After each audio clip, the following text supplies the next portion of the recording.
All right, in this video, I'm going to show you highlight alert feature on your Canon 5D Mark II. All right, first of all, make sure your camera's on, press your menu, and we've got to navigate to the third page on top, and we do that by pulling this. So we're just going to pull it to the right, and you watch 1, 2, and the first one is actually highlight alert. Now, what this does is it alerts you to overexposed shots that you're doing. It kind of shows you what areas are overexposed. So if you want to enable it, you're going to press this button here, and then you're going to pull this wheel down, hit enable, and then that's it. You're ready to go.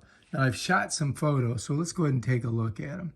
See how that black comes up right there? That's telling me that that area of the photo is overexposed.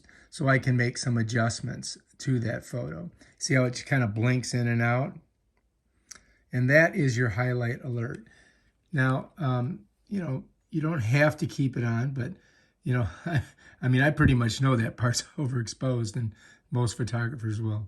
But anyway, that is how you enable or disable your highlight alert on your Canon 5D Mark II. If you like this video, subscribe to my channel. Check out my other awesome videos. Peace out.